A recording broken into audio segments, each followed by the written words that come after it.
दोस्तों आप अपने घर के चारों ओर देखेंगे तो आपको ऐसे कई उपकरण दिखाई देंगे जिनमें इलेक्ट्रिक मोटर लगे हैं, जैसे कि बच्चों के खेलने के खिलौने, table fan, toothbrush, hair dryer और इलेक्ट्रिक कटिंग चाकू। आप इसे चालू करते हैं और किसी तरह ये काम करने लगता है, पर ऐसा कैसे? इस वीडियो में हम इलेक्ट्रिसिटी और मैग्नेट यानी कि चुंबक की बेसिक बातें कवर करेंगे और फिर मोटर कैसे काम करता है यह समझने के लिए इन सभी को एक साथ रखेंगे। आइए सर्किट से शुरू करते हैं। हमारे पास एक बैटरी है, कुछ वायर है और एक ऐसा उपकरण है जो बिजली का उपयोग कर सकता है, जैसे कि एक लाइट बल्ब। इलेक्ट्रिसिटी सर्किट में फ्लो होती रहती है, लेकिन जैसे ही तार टूट जाता है इलेक्ट्रिसिटी बहना बंद हो जाती है और लाइट बल्ब बुझ जाता है। क्योंकि अगर हम चाहते हैं कि सर्किट काम करे तो बस आप इतना याद रखिए कि सर्किट का रास्ता पूरा होना जरूरी है और जरूरत पड़ने पर सर्किट के रास्ते को तोड़ने या जोड़ने के लिए हम स्विच का इस्तेमाल करते हैं। तार से बिजली बह रही है, इसे कन्वेंशनल फ्लो कहा जाता है। अगर हम बैटरी को बाहर निकालते हैं और उसे पलट देते हैं तो करंट दूसरी तरफ से बहने लगेगा। हालांकि लाइट बल्ब अभी भी काम करेगा, लेकिन कुछ डिवाइस ऐसे भी हैं जो करंट के प्रवाह के आधार पर अलग तरह से काम करेंगे। ये थे सर्किट के कुछ बेसिक प्रिंसिपल। अब हम आते हैं मैग्नेट पर। इसमें एक नॉर्थ पोल और एक साउथ पोल है और यह मैग्नेटिक मेटल्स को खींचता है, जैसे कि ये पेपर क्लिप। यदि आप दूसरे मैग्नेट को इसकी तरफ लाएंगे तो विपरीत पोल अट्रैक्ट होंगे और सेम पोल रिपेल होंगे। जरूरी नहीं कि मैग्नेट इसी शेप का हो। उदाहरण के लिए कुछ मैग्नेट ज्यादा फ्लैट हो सकते हैं, जैसे कि ये मैग्नेट। इन मैग्नेट्स को परमानेंट मैग्नेट्स कहा जाता है क्योंकि यह मैग्नेट्स हमेशा काम करते हैं। आप इन्हें बंद या चालू नहीं कर सकते।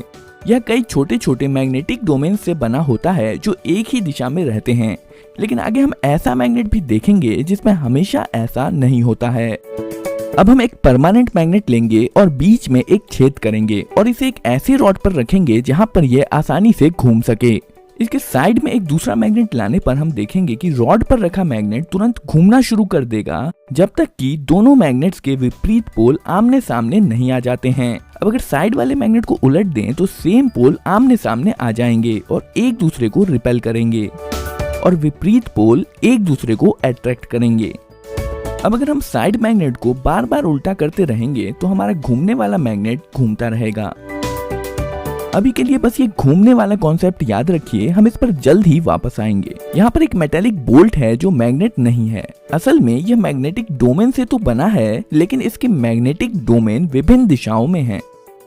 चलिए अब इस बोल्ट पर तार को कई बार लपेटते हैं और एक सर्किट बनाते हैं। तारों के माध्यम से बहने वाला करंट मैग्नेटिक डोमेन्स को लाइन अप कर देता है। इसका मतलब है कि हमने अभी अभी एक मैग्नेट, या ज्यादा स्पष्ट तरीके से कहें तो एक इलेक्ट्रोमैग्नेट बनाया है। यह वैसे ही काम करता है जैसे कि एक परमानेंट मैग्नेट।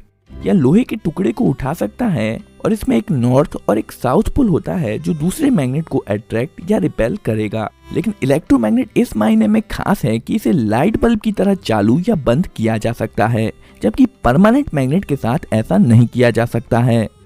अब अगर हम बैटरी को पलट दें तो इलेक्ट्रिक करंट जो पहले इस तरफ से बह रहा था वो दूसरी तरफ से बहने लगेगा। इससे मैग्नेट के पोल्स बदल जाएंगे, नॉर्थ साउथ हो जाएगा और साउथ नॉर्थ हो जाएगा। इसे इलेक्ट्रोमैग्नेट की पोलैरिटी का बदलना कहते हैं। पर ऐसा करने का ज्यादा आसान तरीका बैटरी को पलटने की बजाय केवल तारों को पलटना है। आइए अब हम अपने घूमने वाले मैग्नेट पर वापस आते हैं। इस बार हम घूमने वाले मैग्नेट की जगह पर इलेक्ट्रोमैग्नेट रख देंगे। अब जैसे ही हम इसमें वायर जोड़ेंगे इलेक्ट्रोमैग्नेट चालू हो जाएगा और साइड मैग्नेट के पोल्स के अनुसार अपने आप को अलाइन कर लेगा। पर ये जो इलेक्ट्रोमैग्नेट के साथ वायर जुड़े हैं ये इसे फ्रीली नहीं घूमने देंगे। पर यहाँ पर जो ध्यान देने वाली बात है वो है इलेक्ट्रोमैग्नेट के घूमने का कॉन्सेप्ट। अब अगर हम तारों को आपस में बदल दें तो इलेक्ट्रोमैग्नेट के पोल्स बदल जाएंगे। सेम पोल रिपेल करेंगे और विपरीत पोल अट्रैक्ट करेंगे, जिसके कारण इलेक्ट्रोमैग्नेट घूम जाएगा। तारों को फिर से बदल दीजिए और इलेक्ट्रोमैग्नेट की पोलैरिटी फिर से बदल जाएगी और एक बार फिर सेम पोल रिपेल करेंगे और विपरीत पोल अट्रैक्ट करेंगे और इलेक्ट्रोमैग्नेट फिर से घूम जाएगा। यदि हम इसी प्रकार पोलैरिटी बदलते जाएं तो इलेक्ट्रोमैग्नेट लगातार घूमता रहेगा। हम इसे ज्यादा पावरफुल बनाने के लिए दूसरी तरफ एक और परमानेंट मैग्नेट लगा सकते हैं। ध्यान दें कि इस वाले मैग्नेट का साउथ पोल सेंटर की तरफ है और इस मैग्नेट का नॉर्थ पोल सेंटर की तरफ है। इस प्रकार साइड में लगे हुए मैग्नेट्स के तालमेल से बीच वाला मैग्नेट घूमता रहता है। यहाँ पर जो हमने देखा वह इलेक्ट्रिक मोटर का बहुत ही साधारण रूप है। इसे उपयोगी बनाने के लिए हमें इसमें कुछ सुधार करने होंगे।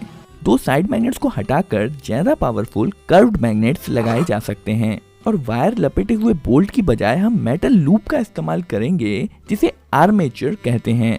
वायर जोड़िए और हमारा सर्किट कंप्लीट है। इस बार आप इलेक्ट्रोमैग्नेट को फ्लैट मान सकते हैं जिसका साउथ पोल ऊपर की तरफ है और नॉर्थ पोल नीचे की तरफ। अब आर्मेचर तब तक घूमेगा जब तक कि विपरीत पोल एक दूसरे के सामने नहीं आ जाते हैं। हम चाहे तो पहले की तरह ही वायर के छोरों को बदलकर इलेक्ट्रोमैग्नेट्स का घूमना जारी रख सकते हैं, लेकिन यहाँ बैठकर इस वायर को स्विच करते रहना बेहद मुश्किल काम है और इस मुश्किल काम को आसान बनाने के लिए हमें आर्मेचर में कुछ जोड़ने की जरूरत है जिसे कम्यूटेटर कहा जाता है। यह एक रिंग है जिसमें दो गैप्स हैं और ये आर्मेचर के साथ घूमेगा। इसमें सर्किट कनेक्ट करने के लिए इसके साइड में दो ब्रशेस जोड़े जाते हैं। जब कम्यूटेटर घूमता है तब यह ब्रशेस इस पर स्लाइड करते हैं। हमेशा कांटेक्ट बना रहे इसके लिए स्प्रिंग्स का उपयोग किया जाता है। करंट वायर से ब्रश, ब्रश से कम्यूटेटर रिंग, कम्यूटेटर रिंग से आर्मेचर और फिर आर्मेचर से कम्यूटेटर रिंग और ब्रश के माध्यम से वापस वायर में फ्लो हो जाता है। अब जब इलेक्ट्रोमैग्नेट घूमेगा तो आर्मेचर और कम्यूटेटर रिंग भी घूमेंगे। इस बार इलेक्ट्रोमैग्नेट जब लगभग इतना घूम लेगा तब ब्रशेस कम्यूटेटर रिंग के दूसरी तरफ स्विच कर लेंगे। याद रखिए दो ब्रशेस हैं और यह चीज दोनों तरफ होगी। कॉन्टैक्ट स्विच होने से पहले करंट इस तरह से फ्लो हो रहा था, पर जब ब्रशेस साइड स्विच कर लेंगे तब करंट इस तरह से फ्लो होने लगेगा और जब करंट की डायरेक्शन बदल जाएगी तो इलेक्ट्रोमैग्नेट की पोलैरिटी भी बदल जाएगी और आर्मेचर घूमता रहेगा। असल में कम्यूटेटर रिंग यहाँ पर वही काम कर रहा है जो पहले हम वायर बदल कर रहे थे, पर इस बार यह सब कुछ अपने आप ही कर ले रहा है।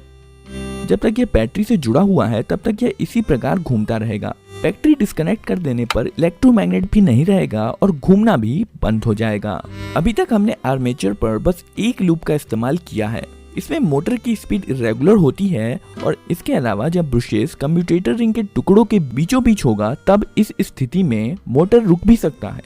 इस मुसीबत से बचने के लिए यहाँ पर हम कम्यूटेटर रिंग को और दो भागों में बांटकर और एक लूप जोड़ सकते हैं। शुरुआत में ब्रशेस इन दो कम्यूटेटर के टुकड़ों के कांटेक्ट में होते हैं जो इस इलेक्ट्रोमैग्नेट को ऑन कर देते हैं, जिसके कारण यह घूमना शुरू कर देता है। पर जब कम्यूटेटर रिंग घूमकर इस पोजीशन पर आती है तो ब्रशेस का कांटेक्ट कम्यूटेटर टुकड़े के अगले जोड़े के साथ हो जाता है, जिसका मतलब है पिछला वाला लूप ऑफ हो जाता है और अगला लूप ऑन हो जाता है और अब अगला इलेक्ट्रोमैग्नेट घूमता है। ब्रशेस फिर से कांटेक्ट बदलते हैं और अगला लूप ऑन हो जाता है। मोटर के घूमने के दौरान यह लगातार होता रहता है और लूप्स एक के बाद एक इलेक्ट्रोमैग्नेट बनते रहते हैं और मोटर को घुमाते रहते हैं। कुछ इलेक्ट्रिक मोटर के आर्मेचर में कई लूप्स जोड़े जाते हैं जिससे मोटर स्मूथली चलता रहता है।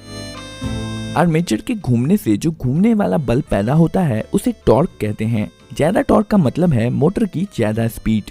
मोटर का टॉर्क बढ़ाने के लिए हम कुछ चीजें कर सकते हैं, जैसे ज्यादा वायर होने से इलेक्ट्रोमैग्नेट ज्यादा पावरफुल होता है। उदाहरण के लिए अगर बोल्ट पर ज्यादा वायर लपेटा जाए तो पावरफुल इलेक्ट्रोमैग्नेट बनेगा।